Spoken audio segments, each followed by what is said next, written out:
தமிழக மக்களுக்கு 76 ஆண்டுகளாக ஏழை மக்களுக்கு மருத்துவ சேவை செய்து கொண்டிருக்கும் டாக்டர் திரு HP அண்டியா அவர்கள் அவருடைய சேவையை பாராட்டியும் அதை கௌரவிக்கும் விதமாக இந்திய அரசாங்கம் பத்மஸ்ரீ விருதை அவருக்கு அளித்துள்ளார்கள். அது சம்பந்தமாக ஐயா அவர்கள் தன்னுடைய நன்றியினையும் கருத்துக்களையும் தெரிவிப்பார். பத்மஸ்ரீ அவார்டு பொறுத்தவரையில் நான் 1950ஆம் ஆண்டு என்னுடைய மருத்துவ பணியை ஆரம்பித்து இப்பொழுது 76வது ஆண்டிலே நான் தொடர்ந்து பணியாற்றிக் கொண்டு வருகின்றேன். ஆரம்பத்தில் எல்லாம் ஒரு நாளுக்கு காலையில் ஒரு 100 பேர், சாயந்தரம் 100 பேர் கியூவில் வந்து நிற்பாங்கள். அவங்களுக்கிட்ட பணம் இருக்கா இல்லையா அதை பற்றி கவலையே பட்டதில்லை. அவங்களால முடிஞ்சால் ஏதோ கொடுப்பாங்க. ரொம்ப மலிவான ரேட்டு. இல்லை இன்ஜெக்ஷன்லாம் போட்டால் கூட ₹1 ₹2 மருந்தில் கொடுத்தா ₹3/4 இப்படி இல்லை.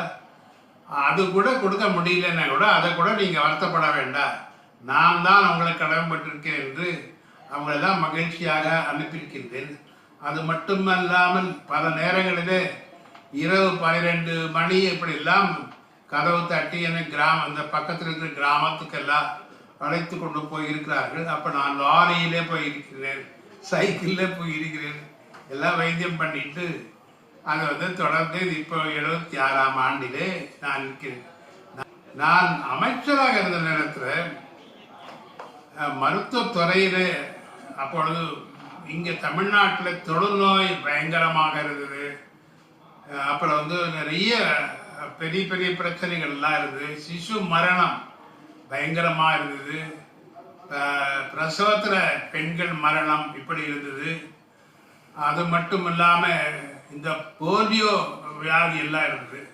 எல்லாத்தையும் வேகமாக இரவும் பகலும் அதற்கெல்லாம் ஒரு வகையில் ஏற்பாடு பண்ணி கட்டுப்படுத்தி அதற்கு அந்த மருத்துவத்துறையிலே பணியாற்றுவதற்காக இதுவரை தமிழ்நாட்டில் எந்த நல்வாழ்வுத்துறை அமைச்சருக்கும் கிடைக்காத, இந்தியாவிலே எந்த நல்வாழ்வுத்துறை அமைச்சருக்கும் கிடைக்காத டாக்டர் BC ராய் அவார்டு எனக்கு 1985ஆம் ஆண்டிலே தரப்பட்டது.